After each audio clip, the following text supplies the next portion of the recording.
جوائز الكاف والاتحاد الافريقي كان كشف اليوم عن افضل المرشحين لجائزه الافضل. نبداو بشنو تحبوا تبداو الاولاد؟ بالمدربين. نبداو بالمدربين.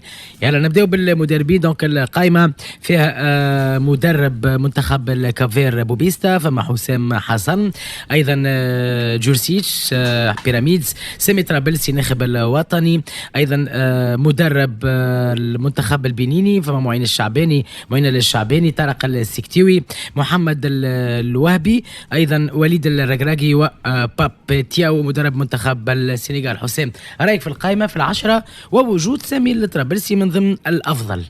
هو باهي ديما كي تلقى معناها واحد تونسي سواء في افضل مدرب، افضل لاعب، افضل حارس، افضل نادي، افضل منتخب، ديما باهي. اما انا مانيش عارف شنو معنى الكريتير نتاع الاختيار وكاو معناها ثم خاطر منطقيين ثم دي كريتير صحيح نتاع الاختيار. اما موجود على ذكر الكريتير بالحق معنا دخلنا وشفنا وعملنا دي ريشيرش. دخلت حتى اليوم على السيت اوفيسيال تاع الكاف وعرفنا فما معايير. دخلنا في جوجل عملنا لي ريشيرش، الحقيقه ما لقيناش معايير علاش يتم الاختيار. هي تكون من جوائز الكاف، جوست لقينا الانفورماسيون في السيت اوفيسيال. شنو اللي قالوا حسين؟ على خاطر كان المعايير مثلا تاع المدربين مش احنا في المدربين كان المعايير اللي نعرفوها خاطر منطقيا راهو في افريقيا ولا في اوروبا ولا في امريكا الجنوبيه وفي اي بلاد هما بيتهم معايير. اول شيء الالقاب.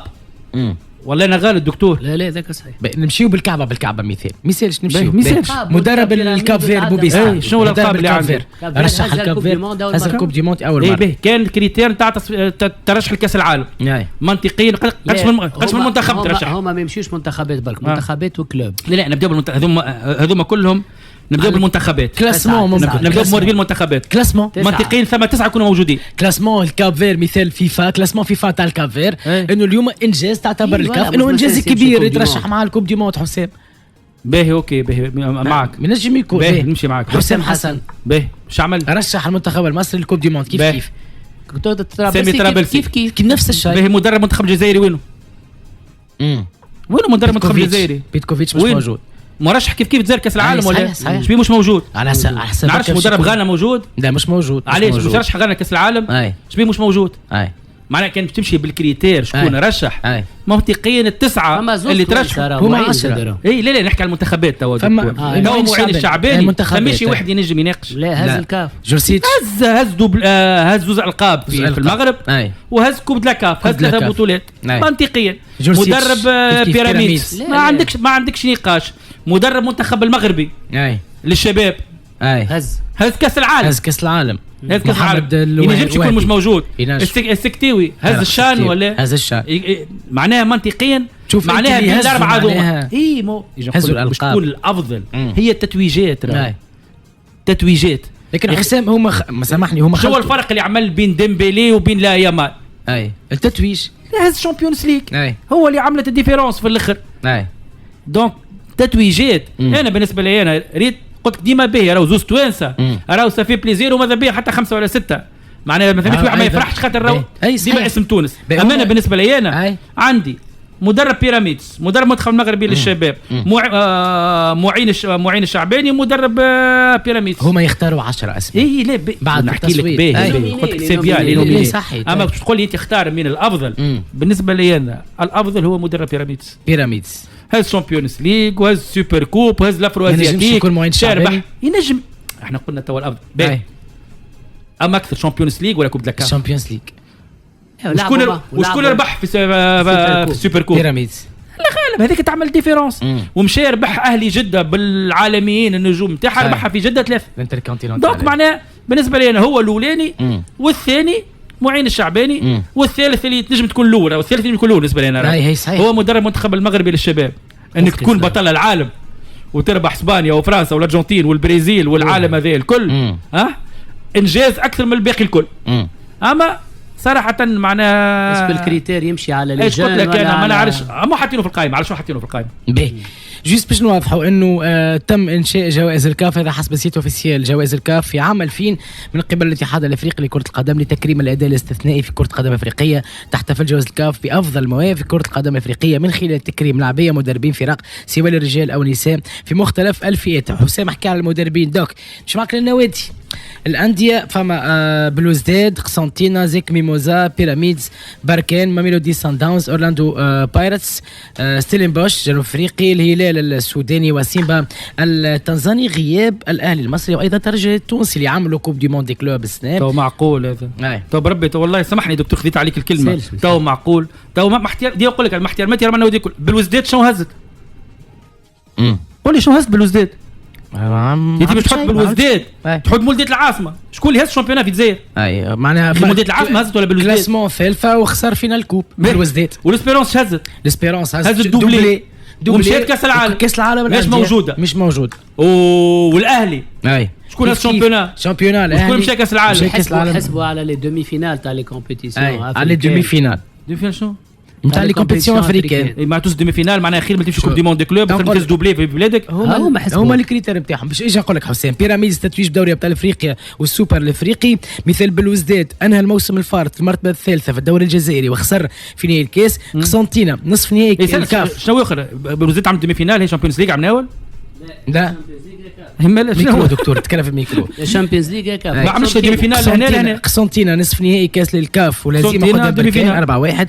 اسيك ميموزا الاقصاء من ربع نهائي كاس الاتحاد الافريقي ضد بركان وكمل الدوري في المركز الثاني. واحده كيما اسيك ميموزا لا نحكي لك شنو فما بركان شيء هما يحطوه في 10 تتويج بكاس الاتحاد الافريقي والبطوله المغرب. سان داونز لازمه في نهائي دوري ابطال افريقيا قدام بيراميدز. اورلاندو بايرتس لازمه في نصف نهائي تشامبيونز ليغ قدام بيراميدز في مجموعه مقابلات. ستيلنبوش نصف نهائي كاس الكاف ولازم واحد بلاش في مجموعه المقابلتين ضد سيمبا. هلال السوداني الاقصاء من ربع نهائي دوري ابطال افريقيا قدام الاهلي وبطل دوري موريتاني.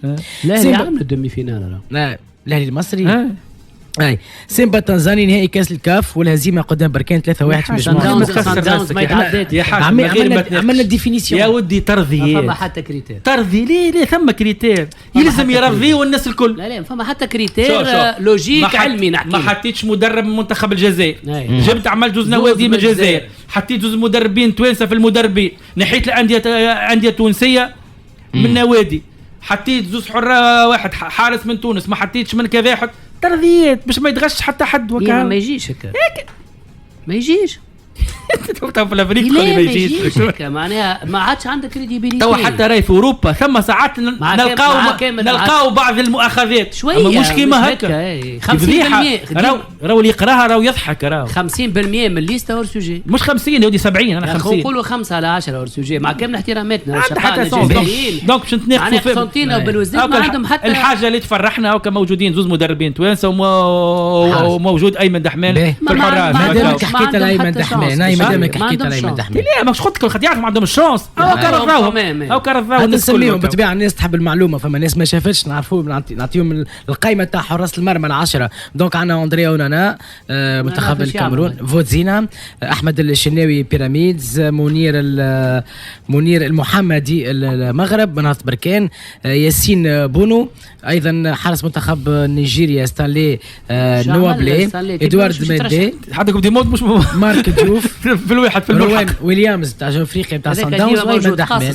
اي قاصص افي روان ويليامز اي عامله بونمون افي وايمن دحمان هذوما حراس المرمى. تي دحمان بوتيتر على لي بريستاسيون اللي عملها معناها عمناول كلين شيت قبل حتى هدف مع الكيب ناسيونال ولا حتى البشير كاليفيكاسيون كوب دي موند. سي اس كان مؤثر برشا في البطوله مي سينو جمعيته من ديسمبر سي وفات شامبيونات معناها ليزوبجيكتيف كله فات كلها ماخذه بالخاطر بوس عمك بوس خوك وكا وما يتغش حتى حد.